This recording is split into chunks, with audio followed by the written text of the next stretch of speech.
The fragrance of selfless love that has drawn the world into one family.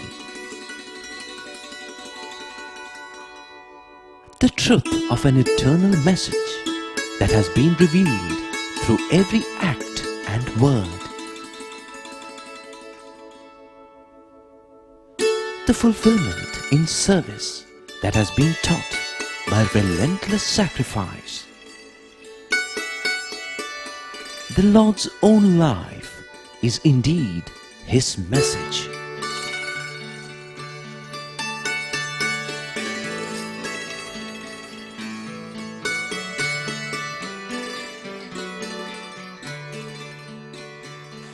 Sai Ram, and greetings from this Valley of Peace. We are now into the 23rd episode of our teleserial dealing with the message of our dear Lord, Bhagwan Sri Sathya Sai Baba. After spending some time on how Swami has lived his message, we are now going to try and understand how we must live his message. Clearly, we cannot exactly do what Swami does, especially on the scale that he operates, but what we can try and do is follow the basic spirit of Swami's teachings in everything that we do. Today, we are going to discuss one such aspect of his teaching, dealing with nature.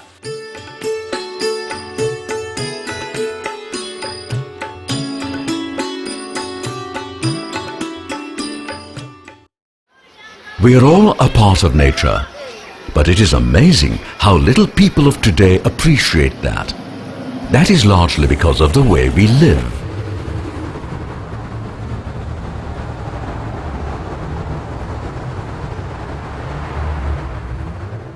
Many years ago, people used to be amused when told that children in New York City thought that milk came from bottles. That was because they knew nothing about cows. And to educate city children, parents used to take them to farms during vacations. Today, that kind of cut-off from nature is happening even in a country like India, which till recently was considered largely rural. People live in cramped houses and hardly get to see even the sky. And at night, the stars in the sky are often not visible, both due to pollution as well as city glare. We hardly realize how damaging is this isolation from nature. Baba often used to say in the old days that every person has 4 mothers and not just one. That might sound rather strange, but Swami has explained what exactly he means. We forget this point. We should not be... And its mother earth. And also the cow was revered as mother. And scripture is mother. And physical mother. These 4 forms of mother have got to be revered. We have to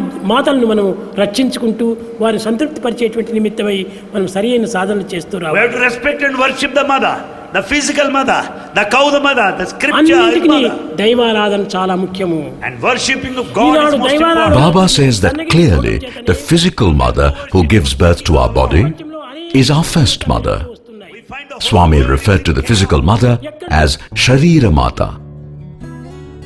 Next comes the cow, which by giving milk nourishes young children.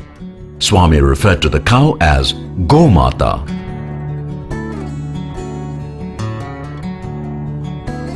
After this comes the earth, which too is a kind of mother, because it is the earth that allows us to have homes to live in. The earth, in its capacity as our mother, was referred to by Baba as Bhumata. Just imagine, without the earth, where would we be? Finally comes the Vedas, which represent our spiritual mother. And Baba referred to the Vedas in this context as Vedamata. Now I am sure there would be no exception to the identification of the first 3 mothers. But regarding the 4th, some of you might wonder why non-Hindus should consider the Vedas as the 4th mother.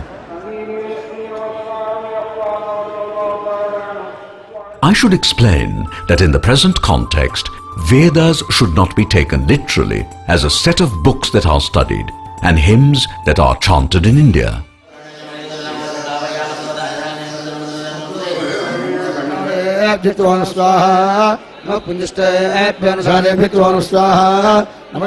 Rather, the term Vedas is a generic term for scriptural knowledge.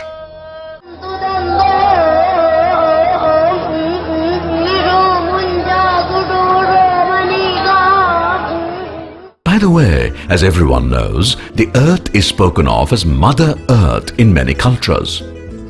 In a sense, the earth is a proxy for the whole of creation or nature, meaning that since we are all a part of creation or nature, we really ought not to forget either our connection to nature nor what we owe to nature. We don't quite realize it, but as Swami says, our best teacher is Mother Nature herself, who teaches us using a book called The Universe.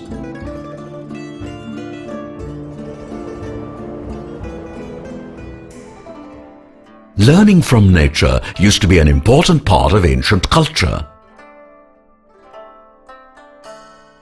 And in the days when people did so, they literally worshipped nature.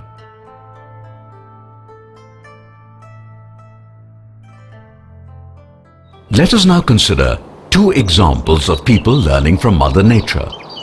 We start with a lesson taught by Krishna to his devotee Uddhava. One day, Uddhava asked Krishna for special spiritual teaching.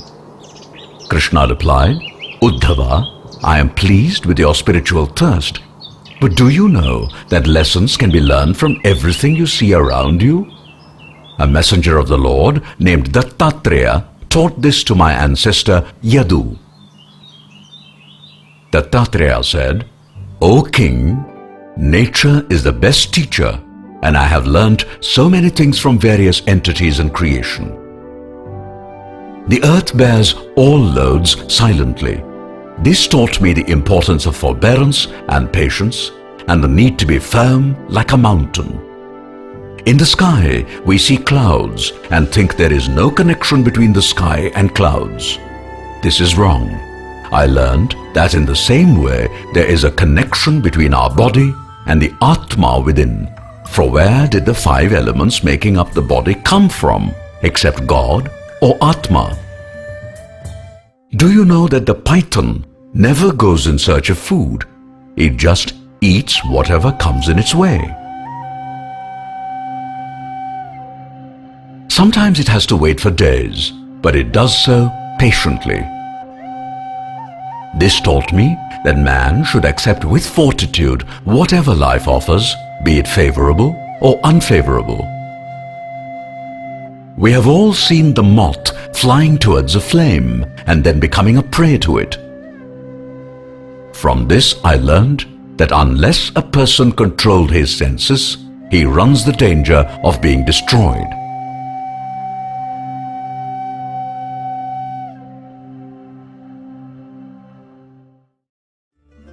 The bee taught me a beautiful lesson.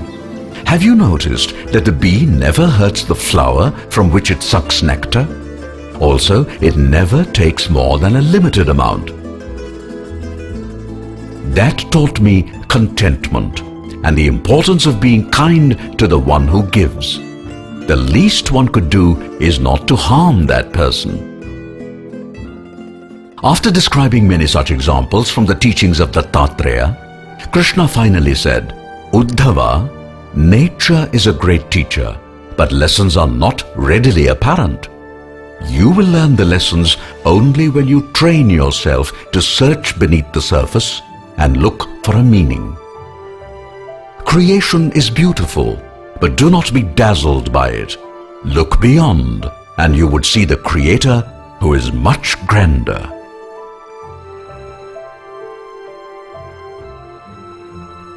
From the lessons taught by Krishna to Uddhava, we turn to a very different example that highlights the reverence that nature evokes, conferring as she does so many blessings.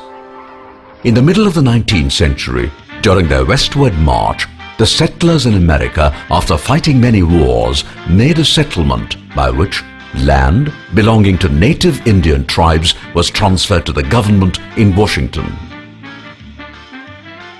It was a distress sale, and at that time, Chief Seattle, the leader of the tribe making the sale, made a speech. By the way, the city of Seattle is named after this noble chief. Chief Seattle made his speech in 1851.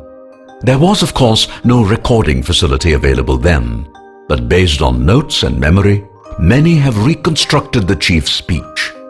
Here are glimpses of what he said then. The words might not be exact, but there is no mistaking the sentiments behind them. This is what the chief said in part. How can you buy or sell the sky and the warmth of the land? The idea is strange to us. If we do not own the freshness of the air and the sparkle of the water, how can you buy them? Every shining pine needle, every sandy shore, every mist in the dark woods, every clearing and humming insect is holy in the memory and experience of my people. The sap which courses through the trees carries the memories of the red man. Our dead never forget this beautiful earth, for it is the mother of the red man. We are part of the earth, and it is part of us. The perfumed flowers are our sisters, the deer, the horse, the great eagle, these are all our brothers. The rocky crests, the juices in the meadows, the body heat of the pony and man, all belong to the same family. This land is sacred to us. This shining water that moves in the streams and rivers is not just water, but the very blood of our ancestors. If we sell you the land, you must remember that it is sacred, and you must teach your children that it is sacred, and that each ghostly reflection in the clear water of the lakes tells of events and memories in the life of my people. The waters murmur is the voice of my father's father. The river are our brothers, they quench our thirst. The rivers carry our canoes and feed our children. If we sell you our land, you must remember and teach your children that the rivers are our brothers and yours, and you must henceforth give the rivers the kindness you would give any brother. We know that the white man does not understand our ways. Our ways are different than your ways. The sight of your cities pains the eyes of the red man. There is no quiet place in the white man's cities, no place to hear the unfurling of leaves in springtime or the rustle of the insect's wings. The clatter only seems to insult the ears. And what is there to life if a man cannot hear the lonely cry of the whippoorwill or the arguments of the frogs around the pond at nighttime? I am a red man and do not understand. The Indian prefers the soft sound of the wind darting over the face of a pond and the smell of the wind itself, cleaned by a midday rain or scented with pine. The air is precious to the red man, for all things share the same breath. The beast, the tree, the man, they all share the same breath. The wind that gave our grandfather his first breath also receives his last sigh. We will consider your offer to buy our land. If we decide to accept, I will make one condition. The white man must treat the beasts of this land as his brothers. I am a savage and do not understand any other way. I have seen 1,000 rotting buffaloes on the prairie, left by the white man who shot them from a passing train. I am a savage and do not understand how the smoking iron horse can be made more important than the buffalo that we kill only to stay alive. What is man without the beasts? If all the beasts were gone, man would die from a great loneliness of the spirit. For whatever happens to the beasts soon happens to man. All things are connected. You must teach your children that the ground beneath their feet is the ashes of our grandfathers, so that they will respect the land. Tell your children that the earth is rich with the lives of our kin. Teach your children that we have taught our children that the earth is our mother. Whatever befalls the earth befalls the sons of earth. If men spit upon the ground, they spit upon themselves. This we know, the earth does not belong to man. Man belongs to the earth. This we know, all things are connected like the blood which unites one family. All things are connected. The Almighty is above all. He is the God of all man, and His compassion is equal for the red man and for the white. The earth is precious to Him, and to harm the earth is to heap contempt on its Creator. All shall pass, the whites as well as the tribes. But in between, God has brought you to this land, and for some special purpose gave you dominion over this land and over the red man. That destiny is a mystery to us, for we do not understand when the buffaloes are all slaughtered, and the wild horses are tamed, and the secret corners of the forest heavy with the scent of many men, and the view of the ripe hills blotted by talking wires. Where is the thicket? Gone. Where is the eagle? Gone. The end of living and the beginning of survival. That was very moving, was it not?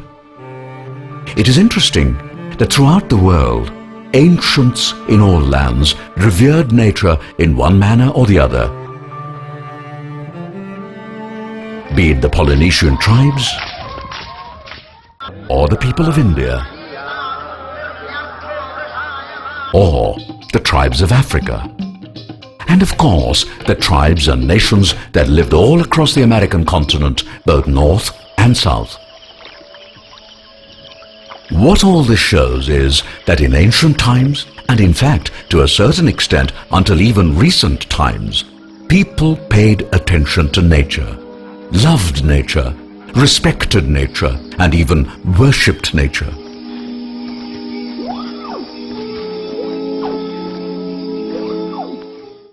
Now suddenly much of that seems to have vanished. People are wiping out forests on a massive and unprecedented scale.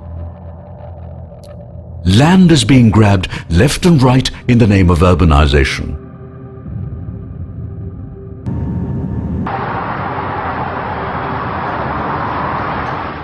Land, water, and even air are being extensively polluted. Valued species of wildlife are being heavily hunted, some to almost extinction. The list goes on and on. Why is all this happening? According to Baba, all this is happening because we humans have stopped realizing what exactly is our place in the scheme of things in God's creation. Swami says, there is a clear-cut hierarchy in God's scheme of things. At the bottom comes man, or Vyashti, who is a limb of society, or Samashti.